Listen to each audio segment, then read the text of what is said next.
welcome to Design Studio. We are going to make uh, extrude a box, and then we will see how to make planes and the references.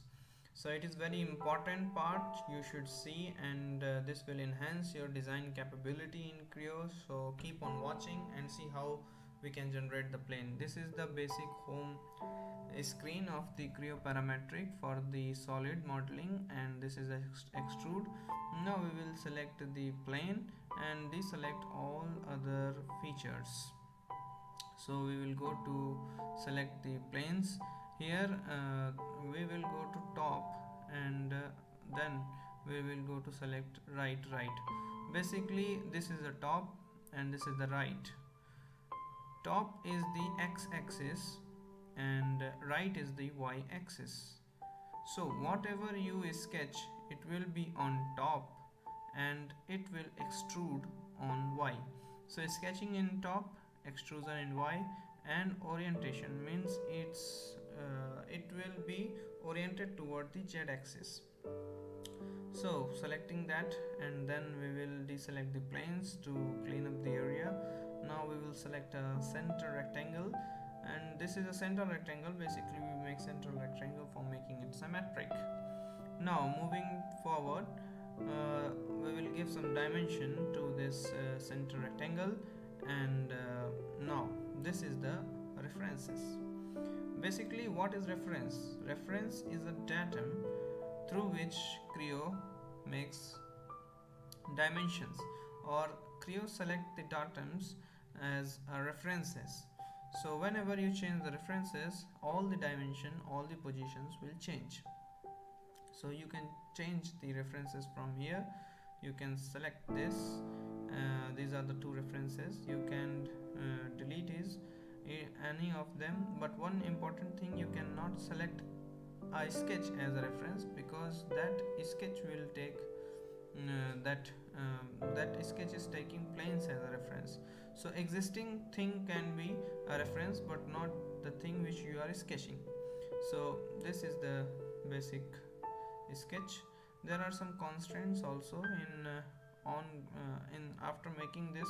We will see how to make the constraints. These are some constraints. This is a parallel constraints, means this line will be the parallel to that line only.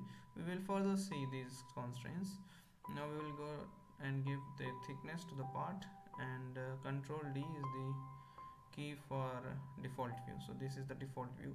So default view came as we were discussing, x-axis, y-axis, and its orientation is on z-axis. So you can see, you can remember that.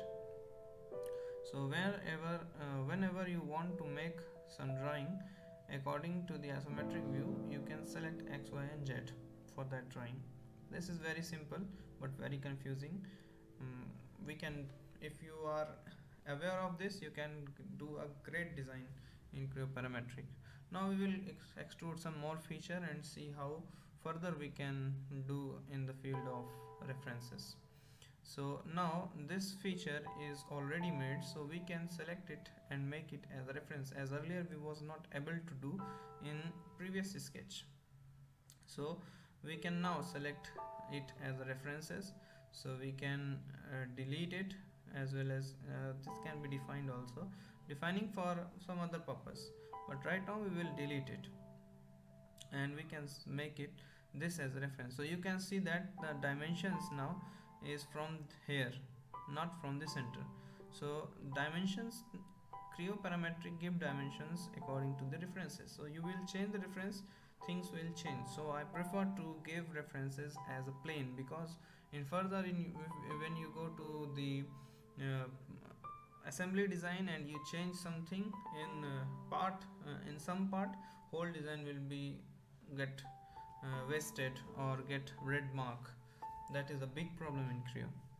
No, it is not a problem actually, it is very helpful. You will see it future onwards.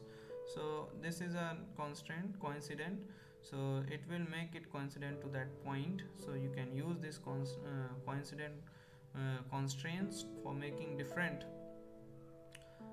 points to go further on.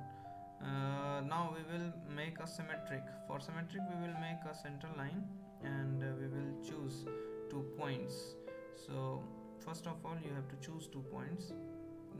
We will make two references, and then choose this point and this point.